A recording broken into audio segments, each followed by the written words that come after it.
La fondation de M. Microsoft gère à elle seule un actif de 35 milliards de dollars. On va se le dire, Bill Gates a beaucoup d'argent à donner. Mais c'est quoi, dans le fond, qui motive ce don-là? Sauver des impôts? Se sentir moins coupable? Ou réellement aider les gens dans le besoin?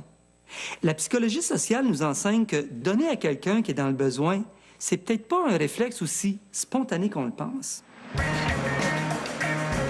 Bon, on voudrait bien avoir accès à la vie privée des gens en moyen. Est-ce qu'ils sont généreux? Si oui, avec qui? Mais on va se le dire, c'est pas vraiment de nos affaires. On a donc pensé à une petite expérience toute simple sur le don. Sur la rue, on a accroché du monde ordinaire et on leur a proposé de jouer à un jeu de partage d'argent. On donne à un passant des 10 piastres. Autant de 10 piastres qu'il y a d'amis dans sa gang. S'ils sont 2, c'est 20. S'ils sont 3, c'est 30. Vous voyez le portrait. Après ça, c'est partage-le comme tu voudras. C'est bien sûr qu'on a ajouté une petite twist, juste pour voir si on a le partage bien placé. On a donc planté 2 complices à proximité, des vendeurs de l'itinéraire. L'itinéraire, pour ceux qui ne le savent pas, c'est un journal qui favorise la réinsertion des marginaux et des itinérants. Nos complices, c'est pas des comédiens. Ce sont des vrais vendeurs de l'itinéraire qui gagnent leur vie à coups de 3 petits piastres à la fois. Ils sont pas riches, c'est clair, et tout le monde à Montréal les connaît. Allons voir si les passants vont penser à leur donner cet argent. 3 fois 10 $. OK? Puis tu fais ce que tu veux avec. Donc, soit tu le distribues ou tu le gardes pour toi. Qu'est-ce que tu choisis? Je le garde pour moi. Parfait. Qu'est-ce que vous faites avec? Je me le donne, ben, je vais le prendre, je vais le mettre dans mes poches. Mettons, je te donne 20 $, à qui tu le donnes en premier? Moi. OK. Ouais, je le garde pour moi, bien sûr. OK, maintenant. Je vais aller dîner avec. Bien évidemment, quand on reçoit de l'argent, le premier réflexe qu'on a, c'est de le garder pour soi. C'est plate, mais c'est le même. C'est d'ailleurs ce que la plupart des passants ont fait. Je me serais attendue à ce que les gens disent, bien là, je reçois de l'argent gratuitement, on est une gang, je reçois 30 $ parce qu'on est 3, je vais donner ça aux autres. C'est grâce aux autres, j'ai eu mon 30 $, mais j'étais vraiment surprise de voir que tout le monde le gardait spontanément. Dans un deuxième temps, on corse les affaires. Comme tantôt, on choisit un cobaye au hasard et on lui donne autant de 10 piastres qu'il y a d'amis dans son groupe. Il doit encore redistribuer l'argent, mais la nouvelle condition, c'est que personne ne peut récolter plus que 10 $. On fait ça pour l'obliger à partager. Ah, puis nos vendeurs de l'itinéraire n'ont pas bougé. Voyons voir à qui l'argent va être donné. Je te donne 20 $, mais chaque personne ne peut pas avoir plus que 10 $. OK. Je vous les redonne à vous. Ah, c'est gentil. Ouais.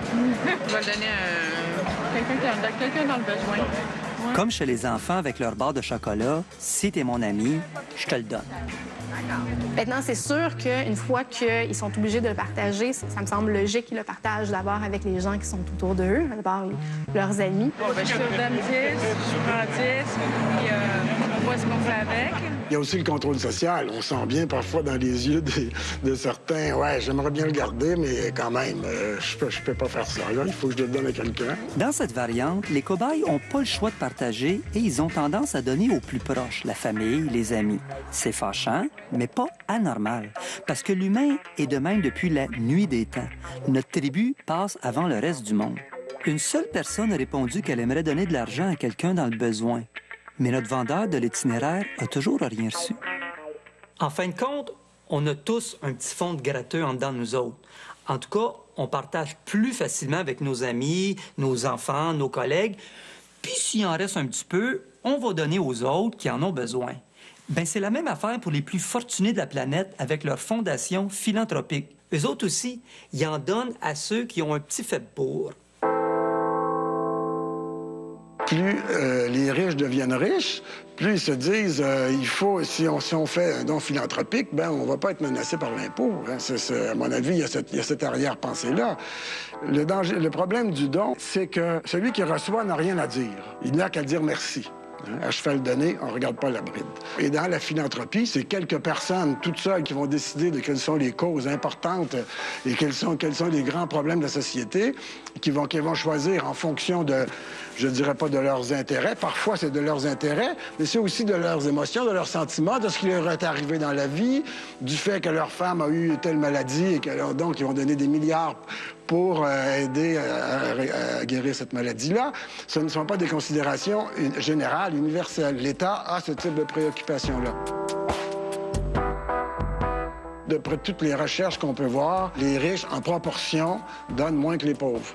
Et moi, j'avais fait une recherche sur le don dans la famille, dans la parenté, puis je regardais comment fonctionnait le système de dons dans chaque famille, les cadeaux de Noël, l'aide, les invitations à souper, en fait, tout ce qui circulait sous la forme de dons. Et ça se confirmait totalement. Les familles qui étaient de classe moyenne ou même inférieure, en proportion, donnaient beaucoup plus, même donnaient trop. On vit dans une société, malheureusement, dirais-je, actuellement, où est-ce que les valeurs de réciprocité sont moins in qu'elles l'étaient. On encourage la charité individuelle, mais tu as moins besoin de charité individuelle quand tu as une organisation sociale plus solide. Le don, ça élimine pas le problème de la cupidité. C'est comme un petit plaster. Ça cache le bobo, mais en dessous, la plaie de la pauvreté reste ouverte pareil. Mais il y en a qui voient ça autrement. Ils se disent, tant mieux si les riches accumulent leurs scènes, parce qu'en bout de ligne, leur fortune va bénéficier à toute la société. Ah ouais, tu penses ça? Maintenant, je te donne 30 $. Mais chaque personne ne peut pas avoir plus que 10 $.